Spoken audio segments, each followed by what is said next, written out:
Bonjour à tous, c'est Yann Maham. Aujourd'hui on se retrouve pour parler du classement manga Oricon, qui est une société japonaise qui fournit les statistiques de vente. Je pense que vous avez dû voir quelques réels qu'on a fait sur Instagram sur justement ces classements par semaine. Et donc ici on va essayer de voir sur 3 semaines le classement top 5 manga et parler un peu de ces mangas. We could have killed you.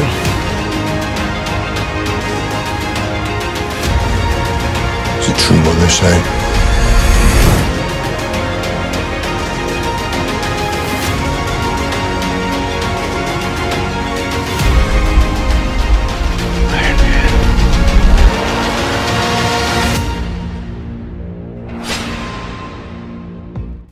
Quel est le top 5 de vente de manga au Japon de ces 3 dernières semaines? C'est ce qu'on va voir tout de suite. Déjà, alors, on va rentrer fort. Quoi qu'il arrive, depuis un bon moment, Kimetsu no Yaiba, Demon Slayer et Haikyuu sont à chaque fois sur le podium. Demon Slayer top 1 et Haikyuu top 2. Demon Slayer est vraiment une tuerie. Et Haikyuu, j'avoue que j'ai jamais regardé, jamais lu le manga et pourtant c'est l'un des mangas de sport que je voudrais vraiment lire. On ne m'a dit que du bien et dites-moi en commentaire ce que vous en pensez déjà de ce top 2 des meilleures ventes au Japon.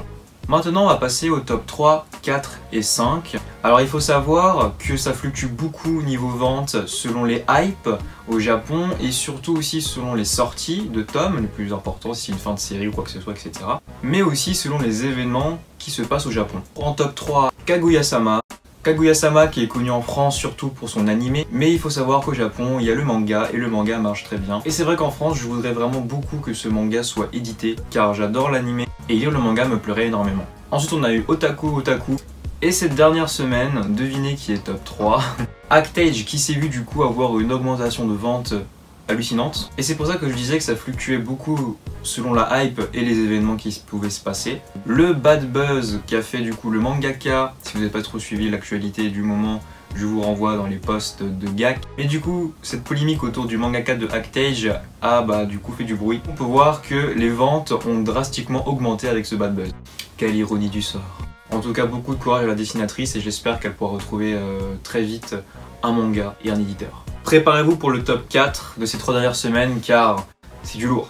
On a eu Fire Force, Jujutsu Kaisen et Kingdom. 3 mangas, 3 grosses licences où en France on a plaisir à lire ces mangas. Kingdom qui depuis quelques temps conquit les cœurs de plus en plus de lecteurs, dont moi récemment. Fire Force, le mangaka qui a fait Soul Eater, un mangaka qui me tient beaucoup à cœur. Et du coup Jujutsu Kaisen qui est la nouvelle tête d'affiche de Ki-hoon. Un bon shonen comme on les aime. Et maintenant on passe au top 5 de ce classement des ventes de Oricon. Avec du coup pour commencer il y a 3 semaines, Spy X Family qui arrive très bientôt chez Kurokawa. Et je peux vous dire que ce manga va être vraiment super. J'ai pu lire le tome 1 et clairement c'est frais, ça change de ce qu'on peut lire d'habitude. C'est complètement barré à certains moments. Il y a une part de fantastique aussi dedans avec un pouvoir mais je spoil pas. Enfin vous allez voir, ça sort très bientôt.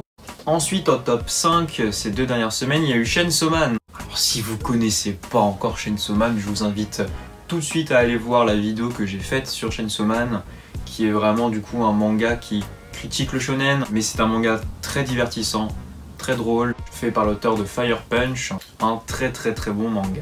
Et du coup, le dernier top 5 de la dernière semaine, c'était pour Gekkan Shoujo Nozaki-kun. J'ai été faire quelques recherches et du coup ça a l'air pas trop mal niveau synopsis. Encore une fois, il y a un animé et je pense qu'en France, si des gens connaissent, ils connaîtront du coup l'animé. Mais du coup, il y a un manga au Japon. Et c'est vrai que ça fait rappeler un peu avec Kaguya-sama. Et c'est un peu le même genre, on va dire, hein, c'est une comédie romantique. Et j'aurais bien voulu qu'en France, on puisse publier, éditer en fait ce genre de manga qui je trouve manque un peu en France. En tout cas voilà, du coup je vous ai donné les top 5. Dites-moi quel manga vous avez aimé voir apparaître dans ce classement, quel manga vous auriez peut-être voulu voir et peut-être vos pronostics pour les semaines à venir. En tout cas ce qui est sûr c'est que Demon Slayer et Haikyuu détiennent le podium, mais pour combien de temps? On se retrouve pour une prochaine vidéo, tchuss!